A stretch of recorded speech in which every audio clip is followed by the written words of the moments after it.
अस्सलाम वालेकुम गाइस, कैसे हैं आप। उम्मीद करते हैं आप सब खैरियत से होंगे, खुश होंगे और हमारी दुआ है कि हमेशा खुश रहें, हंसते और मुस्कुराते रहें। मेरा नाम है रहमान अनवर और मैं हूं मोहम्मद से और मैं ज़फ़र इकबाल। और आज हम जिस वीडियो पर रिएक्ट करने जा रहे हैं, इस वीडियो का टाइटल है UPA alliance PM Modi versus oppositions. तो देखते हैं वीडियो। अगर वीडियो पसंद आया तो वीडियो को लाइक, चैनल को सब्सक्राइब ज़रूर कीजिएगा। करते वीडियो स्टार्ट और देखते हैं। दोस्तों, हमारे एरिया में एक लहसुन सिंह हुआ करते थे। लहसुन सिंह बड़ा कांडी आदमी था वो। उसकी शक्ल देखकर तो बकरियां भी अपना रास्ता बदल लिया करती, डर के मारे कुत्ते भी नाली में छलांग लगाते थे। उसका मुंह देखकर भैंसें भी दूध देने से मना कर देती। कोई उससे बात करने को तैयार नहीं था और इसी बदनामी से तंग आकर एक दिन लहसुन सिंह ने अखबार में ऐड दिया और अपना नाम ही बदल दिया। वो लहसुन सिंह से विक्रम सिंघानिया हो गया। बढ़िया किया, लेकिन पता नहीं क्यों यूपीए ने भी अपना नाम बदलकर इंडिया रखा। अचानक से लहसुन सिंह की याद आ गई। पर कोई नहीं, एक तरफ ऐसे लोग भी हैं जिनका ये कहना है कि अपने पॉलिटिकल अलायंस का नाम इंडिया रखकर कांग्रेस ने मास्टर स्ट्रोक चल दिया है, क्या बीजेपी को चारों खाने चित्त कर दिया है। वहीं ऐसे भी लोग हैं जिनका मानना है कि गधे को कितना भी साबुन क्यों ना लगा लो, वो घोड़ों की रेस में फंस नहीं आ सकते। भैंस का कितना भी फेशियल क्यों ना करवा दो, वो भी मिस वर्ल्ड कंपटीशन नहीं जीत सकती। कुल मिलाकर यूपीए के इंडिया बनने के बाद से दोनों तरफ से दे चप्पल चल रहा है। तो आज के इस पंतंत्र में हम इसी मुद्दे पर बात करेंगे। हम आपको बताएंगे कि यूपीए को अपना नाम इंडिया रखने की जरूरत क्यों पड़ी और क्या एक पॉलिटिकल अलायंस का नाम देश के नाम पर रखना ठीक है, और क्या सिर्फ नाम बदलने से यूपीए की किस्मत भी बदल सकती। अगली कुछ ही देर में हम इन सारे सवालों का जवाब देने की कोशिश करेंगे। वीडियो अगर पसंद आए, जो कि आएगा, तो शेयर वाले बटन पर क्लिक करके दबा के इसको अपने दोस्तों तक जरूर पहुंचाएगा और चैनल को सब्सक्राइब करेगा। तो केजरीवाल जी शुरू करें। हेलो, करो ना भाई, करो स्टार्ट। नमस्कार दोस्तों, जय हिंद। मैं रोहित। पंतंत्र में आपका स्वागत है। तो बात यह है कि 2004 से लेकर 2014 तक यूपीए सरकार के वक्त इतने घोटाले हुए कि उन घोटालों के नाम पर सारी ABCD ही खत्म हो गई। अंग्रेजी का शायद ही ऐसा कोई अल्फाबेट हो जिस पर यूपीए के टाइम पर घोटाला ना हुआ। ए से आदर्श घोटाला, एंट्रिक्स घोटाला हो, सी से CWG घोटाला, coal scam, cash for vote scam, chopper घोटाला और एस से सत्यम घोटाला हुआ, टी से 2G घोटाला हुआ। कुल मिलाकर उन 10 सालों में इतने घोटाले हुए कि अंग्रेजी वर्णमाला के सारे अक्षर कांग्रेस ने 2-2 बार खर्च कर डाले। ऑक्सफोर्ड वाले कांग्रेस के घोटालों को नाम देने के लिए अंग्रेजी भाषा में कुछ नए अक्षर जोड़ने पर विचार तक करने लगे। हैरानी नहीं है कि आज भी जब उन घोटालों का जिक्र आता है तो लोग कहते हैं कि यूपीए के टाइम ये हुआ। बीजेपी ताने मारती है कि यूपीए के टाइम इतने घोटाले हुए। इन्हीं घोटालों की वजह से यूपीए नाम घोटालों का सिनोनिम यानी पर्यायवाची बन गया और यूपीए शब्द मुन्नी से भी ज्यादा बदनाम हो गया। और जैसा कि हर धंधे में होता है, अगर कोई दुकान या बिजनेस एक नाम से पिट जाए या बदनाम हो जाए तो उसके मालिक लोग दोबारा अगर मार्केट में उतरना चाहें तो सबसे पहले क्या करते हैं? नाम बदलते। वो खुद की नए सिरे से ब्रांडिंग करना चाहते हैं क्योंकि पुराने नाम के साथ उनकी इमेज जुड़ी होती है, उस इमेज के साथ उस कंपनी की करतूतों की लंबी लिस्ट जुड़ी होती है। ठीक इसी वजह से कांग्रेस की लीडरशिप वाले अलायंस ने जब ये तय किया कि इस बार सभी पार्टियां मिलकर बीजेपी को टक्कर देंगी, एंटी बीजेपी वोट बटने नहीं देंगी, तो उन्हें इस बात का भी अच्छे से एहसास था कि उन्हें अपनी रीब्रांडिंग करनी होगी। और रीब्रांडिंग की इस एक्सरसाइज में सबसे पहले आता है नाम। ये बड़ी अच्छी तो जब ये तय हो गया कि ये सब लोग यूपीए नाम के साथ तो अब दोबारा मुंह दिखाने जनता के सामने नहीं जा सकते, तभी कांग्रेस और उसके साथी यूपीए के लिए नया नाम ढूंढने में लग गए। और जैसे कि घरों में बच्चा पैदा होने पर होता है, हर कोई दोस्त रिश्तेदारों से बच्चे के नाम का सजेशन मांगने लगता है। नाम के लिए बाकायदा व्हाट्सएप ग्रुप तक बना लिए जाते हैं, बच्चों का नाम बताने वाली वेबसाइटें खंगाल ली जाती हैं। इसी तरह यूपीए के सभी साथी भी अपनी अपनी तरफ से नए नाम बताने लगे।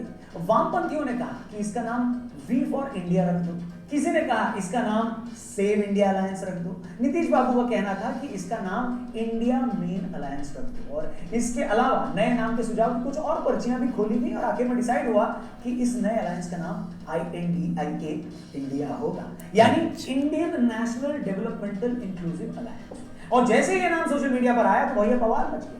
बीजेपी सपोर्टर्स का ये नाम, उन लोग को ये नाम बिल्कुल पसंद नहीं आया और कांग्रेस ये नाम सुनकर खुशी से गिद्दा डालने लगे। जब ये खबर फैली कि लोगों को इंडिया नाम अच्छा लग रहा है तो इसी इंडिया अलायंस में शामिल पार्टियों में इसका क्रेडिट लेने के लिए मारामारी मच गई। टीएमसी ने कहा कि ये इंडिया नाम दीदी का आइडिया है। आपने, आम आदमी पार्टी ने कहा कि इतना शानदार नाम ब्रह्मांड के सबसे बेहतरीन मुख्यमंत्री केजरीवाल जी के अलावा कोई सोच ही नहीं सकता। और कांग्रेसियों का कहना था कि इंडिया नाम राहुल बाबा की विलक्षण बुद्धि की उपज है। मजा आया। हाँ कुल मिलाकर नए नाम के क्रेडिट को लेकर इतना रायता फैला कि लोग सवाल करने लगे कि ये लोग नाम का क्रेडिट लेने के लिए इतने उतावले हो रहे हैं। अगर कल को अलायंस चुनाव जीत गया तो फिर उसका क्रेडिट लेने के लिए तो गैंगवार छिड़ जाएगी। मगर अभी इंडिया नाम को लेकर कांग्रेस और उसके साथी काफी एक्साइटेड। राहुल गांधी से लेकर ममता दीदी का सबका यही कहना है कि अब लड़ाई मोदी वर्सेस इंडिया के बीच है। अब देखते हैं कि इस देश की जनता इंडिया को जिताती है या मोदी को। वाह क्या सीन है। तो देख रहे हो बिनो कैसे देश के नाम पर अलायंस का नाम रखकर मास्टर स्ट्रोक चला जा रहा है। मतलब एक तरफ बीजेपी और मोदी को भी मजबूर कर दिया है कि भैया अब तुम अपने भाषण में चाहकर भी ये नहीं बोल सकते कि ये इंडिया वाले सभी चोर हैं। कोई बीजेपी नेता ये नहीं कह पाएगा कि हमें जिता दो और इंडिया को हरा दो। और दूसरी तरफ जनता पर भी इमोशनल प्रेशर है कि भाई देख लो अब तुम्हें इंडिया को जिताना है या बीजेपी को। हम कुछ नहीं कह रहे मगर तुमने बीजेपी को जिताया तो इंडिया को हराने का पाप तुम्हारे ही सिर चढ़ेगा। अच्छा माइंड लड़ाया। तो दोस्तों अब तक हमने यही बात की कि कांग्रेस ने यूपीए नाम क्यों बदला और कैसे उसने अपने अलायंस का नाम बदलकर इंडिया रखा। मगर अलायंस का नाम इंडिया रखना सही है या नहीं, इससे पहले कि हम इस मेन मुद्दे पर आए आपको हम लेकर जाएंगे डिस्क्रिप्शन में जहां पर हमने कीवी ऐप का लिंक दिया है। हमारा फेवरेट ऐप है और इंडिया का नंबर 1 ऐप हो सकता है जहां पर नॉलेज दिखाकर पैसा मिलता है वो भी फ्री में।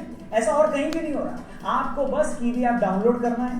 डिस्क्रिप्शन में लिंक दिया उस पर क्लिक करके इस ऐप को डाउनलोड करें। तो India West Indies second test चालू है और कल सुबह 10 बजे हम लोग लाइव आएंगे कीवी ऐप पर और इसी मैच से जुड़े कुछ आसान से सवाल पूछेंगे। आपको सिर्फ यस या नो में जवाब देना है। कोई एंट्री फी नहीं है, फ्री में खेलो और लकी हुए तो हजारों रुपए आपके हो सकते हैं। लाखों लोगों ने कीवी ऐप को डाउनलोड किया है। अब आपकी बारी है, जल्दी से डाउनलोड करो। कल सुबह 10 बजे इस ऐप पर लाइव जरूर मिलना। वीडियो में आ गया कि मैंने आपको बताया कि अलायंस का नाम इंडिया रखते ही देश भर में इस पर बहस छिड़ गई। बहुत सारे लोगों का मानना है कि किसी भी पॉलिटिकल अलायंस को देश के नाम पर अपने अलायंस का नाम नहीं रखना चाहिए। यहां तक कि खुद बिहार के मुख्यमंत्री का भी मानना है जो कि इस अलायंस के मास्टरमाइंड है कि भैया देश के नाम पर अलायंस का नाम नहीं रखना चाहिए। मगर हमें लगता है कि इस सवाल का कोई आसान जवाब नहीं है क्योंकि एक तरफ तो बात ठीक है कि हाँ भाई पॉलिटिकल अलायंस को कंट्री के नाम पर अपना नाम नहीं रखना चाहिए। वो इसलिए क्योंकि देश राजनीति से बहुत बड़ा होता है। जिस वक्त आप देश के नाम पर अपने गठबंधन का नाम रखते हैं उसी वक्त आप उसे दूसरे गठबंधन के खिलाफ खड़ा भी कर देते हैं और अब चुनाव में हार जीत भी होती है। फर्ज कीजिए कि अगर यही इंडिया कल को इलेक्शन हारता है या रुझानों में पीछे चलता है तो हर बार यही लिखा आएगा टीवी पर और बोला जाएगा कि एनडीए ने इंडिया को हरा दिया या एनडीए इंडिया से पीछे चल रहा है। प्री पोल सर्वे से लेकर इलेक्शन रिजल्ट तक यही बातें बार बार दोहराई जाएंगी। एक वक्त के लिए राजनीति अगर साइड में रख दीजिए और खुद से ये पूछिए कि क्या आप किसी भी सूरत में टीवी पर ये लाइन सुनना चाहेंगे कि इंडिया हार गया, इंडिया पीछे चल रहा है। क्या आप अखबारों में हेडलाइन पढ़ना चाहेंगे कि इंडिया की हार हो गई? नहीं ना, बिल्कुल नहीं। भले ही हमें क्यों ना ये पता हो कि पॉलिटिकल अलायंस है फिर भी हम इंडिया हार गई या हार सकती है ऐसा कुछ हम नहीं सुनना चाहेंगे। मगर यहाँ एक तो मगर है और वो मगर ये है कि आज भी पॉलिटिक्स में अपने फायदे के आगे कोई भी पार्टी किसी दूसरी चीज के बारे में नहीं सोचती और खुद बीजेपी भी इसमें शामिल है। लगभग हर पॉलिटिकल पार्टी अपने अपने स्टेट में जहां उनकी सरकार है वो सरकारी स्कीम में अपने पार्टी के झंडे का इस्तेमाल कर लेती है। दीवारों पर अपनी पार्टी के लोगों के रंग में उस दीवार को रंगवा देती है। अक्सर पार्टी सिंबल को वो किसी न किसी तरीके से सरकारी योजना में भी डलवा देती है। इस तरह के इतने मामले हैं कि हमें उदाहरण गिनाने की जरूरत भी नहीं है। अगर कांग्रेस का अपने अलायंस का नाम इंडिया रखना गलत है तो ये भी गलत है जो इंडियन पॉलिटिक्स में अब तक होता है। बस इस बार उसका लेवल थोड़ा और ऊपर हो गया। अच्छा, इसमें कोई शक नहीं है कि इंडिया में 26 पार्टियों के एक साथ आने पर बीजेपी को पिछले 10 सालों में सबसे कड़ी टक्कर मिलने वाली है क्योंकि इंडिया अलायंस में शामिल पार्टियों की आज देश के 11 राज्यों में सरकार है। इन राज्यों में पश्चिम बंगाल, राजस्थान, पंजाब, दिल्ली, झारखंड, हिमाचल और कर्नाटक जैसे राज्य हैं। बीजेपी भी इस बात को अच्छे से समझ रही है कि 10 सालों की एंटी इनकम्बेंसी के साथ साथ इस बार ये सब पार्टियां बीजेपी के खिलाफ एक साथ लड़ेंगी या लड़ सकती हैं। इससे एंटी बीजेपी वोट कम बढ़ेगा। यही रीजन है कि बीजेपी ने भी काफी टाइम से गैराज में धूल खा रहे एनडीए को भी झाड़ पहुंचकर बाहर निकाला है। उसमें भी कई नई पार्टी को शामिल करवाया है। कांग्रेस अगर अपने गठबंधन में 26 पार्टियां होने का दावा कर रही है तो बीजेपी ने भी एनडीए में 38 पार्टियां शामिल कर नए साथियों को अपने साथ जोड़ने की तैयारी को लेकर बीजेपी इतनी एग्रेसिव दिखाई दे रही है कि उनको देखकर लग रहा है कि जल्द ही कहीं बीजेपी इमरान खान की तहरीक इंसाफ और शेख हसीना की आवामी लीग को भी एनडीए में शामिल न करवा ले। और अगर ऐसा हो गया तो 3 महीने बाद आपको हो सकता है खान साहब कराची वाली सीमा हैदर के साथ नोएडा में रैली करते दिखाई न दें। कुल मिलाकर बीजेपी ने भी कमर से लेकर घुटना, गुर्दा, पीठ, नाक सब कस लिया।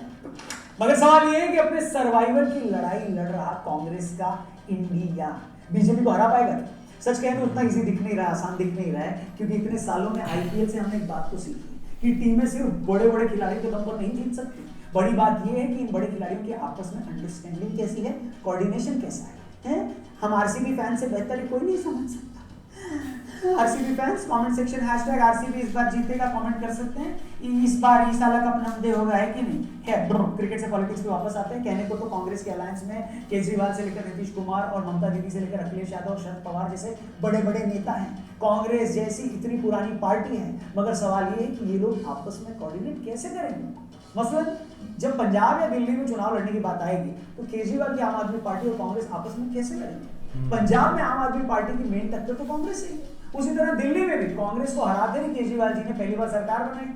आज यही आम आदमी पार्टी गोवा से लेकर गुजरात और उत्तराखंड जैसे राज्यों में कांग्रेस के वोट खाकर ही तो आगे बढ़ी है। ऐसे इन राज्यों में कांग्रेस पार्टी और आम आदमी पार्टी कैसे एक साथ चुनाव लड़ पाई। उसी तरह जो कांग्रेस और टीएमसी इस इंडिया अलायंस में तो साथ है, लेकिन यही कांग्रेस लेफ्ट पार्टी के साथ मिलकर बंगाल में टीएमसी के खिलाफ लड़ती है। और जो मजे की बात है कि भैया जो कांग्रेस लेफ्ट पार्टियों के साथ मिलकर बंगाल में टीएमसी के खिलाफ लड़ती है, वही कांग्रेस और लेफ्ट पार्टी केरल में एक दूसरे की कट्टर दुश्मन है। अरे मुझे चक्कर आने लगा। वेल, ये तो हमने 2-4 राज्यों की बात की है। ऐसी प्रॉब्लम इस अलायंस के साथ लगभग हर स्टेट में आ सकती है। और बड़ी बात यह है, ध्यान से सुनिएगा, कि पॉलिटिक्स में जहां एक पॉलिटिकल पार्टी इलेक्शन के टाइम टिकट बांटते वक्त अपनी ही पार्टी के अंदर की बगावत को नहीं संभाल पाती, अपने ही नेताओं की लड़ाइयां नहीं निपटा पाती, ऐसे में इतनी सारी पॉलिटिकल पार्टियां जब मिलकर इंडिया अलायंस में इलेक्शन लड़ेंगी तो फिर कितना रायता फैलेगा और कितना बवाल होगा, अंदाजा नहीं लगाया जा सकता। हो क्या रहा है समझ नहीं आ रहा। और इससे भी बड़ी बात यह है कि आज पॉलिटिक्स में मुद्दों से भी ज्यादा इंपॉर्टेंट चेहरे हो गए हैं। एनडीए और बीजेपी के पास तो मोदी का चेहरा है, मगर इंडिया के इस अलायंस का चेहरा कौन होगा, किसी को मालूम है क्या लगता है? गेस करो, कमेंट सेक्शन भरो। और सच तो ये है कि यहाँ जितने भी नेता हैं अपने अपने हिसाब से सब पीएम पद के दावेदार हैं। इस पे तो हमने एक वीडियो भी बनाई थी, जाकर उसको जरूर देखिएगा। टीएमसी वालों का माने तो भैया ममता दीदी से ज्यादा योग्य कोई है ही नहीं, और केजरीवाल जी तो कुतुबुद्दीन ऐबक के टाइम से खुद को पीएम पद का दावेदार मान रहे हैं। कांग्रेसियों का मानना है कि राहुल जी का तो जन्म ही इस पावन भूमि पर पीएम बनने के लिए हुआ है। और इन सब के बीच नीतीश बाबू भी हैं, जो गठबंधन की दूसरी मीटिंग में ही बोला जा रहा है नाराज हो। जिन नीतीश ने इतनी मेहनत की सभी एंटी बीजेपी पार्टियों को साथ लाने में, उन्हीं नीतीश को बेंगलुरु वाली मीटिंग में ही किनारे लगा दिया गया। खबर तो यही जा रही है, और खबर है कि न वो अलायंस का नाम इंडिया रखने से खुश है और न वो इस बात से खुश है कि उन्हें इस अलायंस का कन्वीनर क्यों नहीं बना। और यही वजह है कि वो अलायंस की प्रेस कॉन्फ्रेंस से पहले ही पटना के लिए रवाना हो गए। हेलो, ये तो सब सूत्र बताते हैं, हम तो थोड़ी कुछ बोलते हैं। गजब बेइज्जती। अब इतने सारे लफड़ों के बीच, इतने सारे नेताओं के ईगो के बीच ये गठबंधन अगर सच में सुख और शांति से चुनाव लड़ और जीत पाया तो ये सीमा हैदर के 4 बच्चों के साथ कराची से दुबई होते हुए वाया नेपाल से बस में बैठकर नोएडा आ जाने से भी बड़ा करिश्मा होगा। कैसा लगा मेरा मजाक? एज ए वोटर हम यही होप करते हैं कि तगड़ा इलेक्शन लड़ा जाए, सभी पार्टियों में टफ फाइट देखने को मिले। बाकी होता क्या है ये तो वक्त और बाबा वेंगा ही बता सकते हैं। ताकि आप इस मुद्दे पर क्या ऐश्वर्या और क्या राय है वो आप प्लीज कमेंट करके जरूर बताइएगा। क्या कांग्रेस को अपने अलायंस का नाम इंडिया रखना चाहिए था या नहीं? कांग्रेस का अलायंस बीजेपी और मोदी को टक्कर दे पाएगा या नहीं? जो भी हो कमेंट सेक्शन में जरूर लिखिएगा। और जाने से पहले कीवी ऐप को भी जरूर डाउनलोड करिएगा, क्योंकि आपके नॉलेज को पैसे में ये ऐप कन्वर्ट करता है। डिस्क्रिप्शन में लिंक दिया है इंडिया। हाँ जी गाइस, तो बिल्कुल यहाँ पर एक बहुत हट के चीज़ देखनी पड़ रही है कि जैसा भाई देख रहे हैं कि इतनी सारी पार्टियां इकट्ठी होकर भाई एक पीएम मोदी जी को ना एक टक्कर देना चाहते हैं।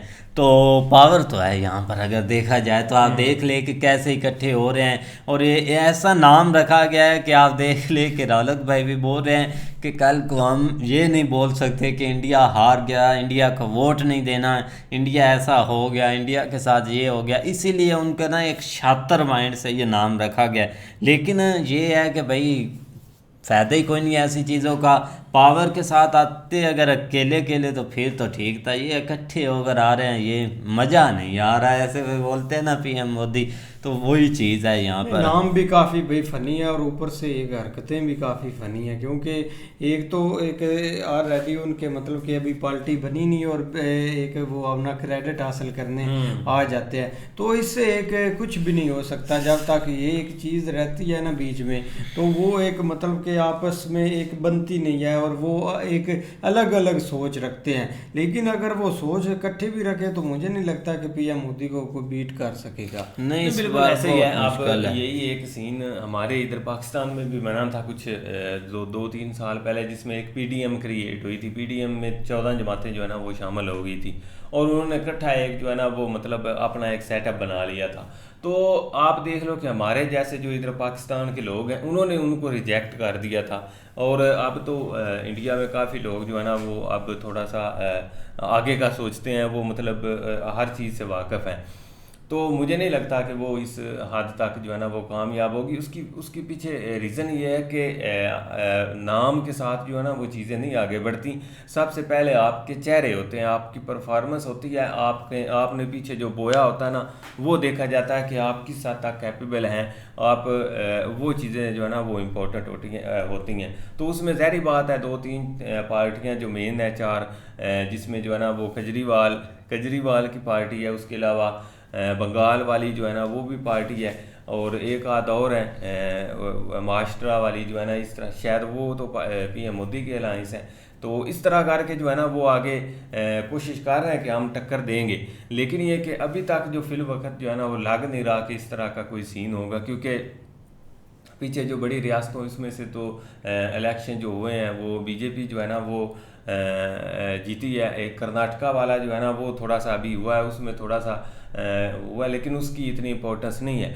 बाकी ये कि नाम जो है ना वो थोड़ा सा अजीब है, इस तरह का नाम होना नहीं चाहिए, जिसकी ये कंट्रोवर्सी स्टार्ट हुई है कि मतलब आप अपने मुल्क के नाम से ही जो है ना वो पार्टी का नाम IND रख लेते ना, आगे पूरा रख लेते, ऐसे तो नहीं ना होता। या लेकिन ये आगे न्यूज़ पीछे वालों ने तो भाई यही कहना कि वो इंडिया को हरा दिया, वो इंडिया जीत जो है ना वो पीछे रह गया, देख लो कि इंडिया जो है ना उसको लोगों ने इग्नोर कर दिया। ये तो चीज़ है। लगता भी नहीं कि ये पार्टी एक टिक पाएगी, इसका भी एक मतलब कि थोड़े दिन नहीं है, अलग अलग हो जाना। क्योंकि आप देखो ना पीएम मोदी, अब 2024 का इलेक्शन ऑलरेडी इतना बहुत टफ होने वाला है, तो इन्होंने अलायंस ये बनाने ही थे, चाहे आप बनाते चाहे थोड़ी देर या कुछ ठहर कर बनाते, तो क्योंकि ये अकेले मतलब के जीत नहीं सकते थे आगे से, मतलब इतनी रेटिंग नहीं कर सकते। लेकिन कुछ इकट्ठे हुए हैं, देखो कितना का फर्क पड़ता है या कितना नहीं पड़ता। ये तो अब वक्त बताएगा कि कौन आगे आएगा कौन नहीं, क्योंकि जल्दी इलेक्शन हमारे सामने होंगे। मिलते हैं नेक्स्ट वीडियो के साथ, तब तक के लिए अपना ख्याल रखिए। अल्लाह हाफिज़।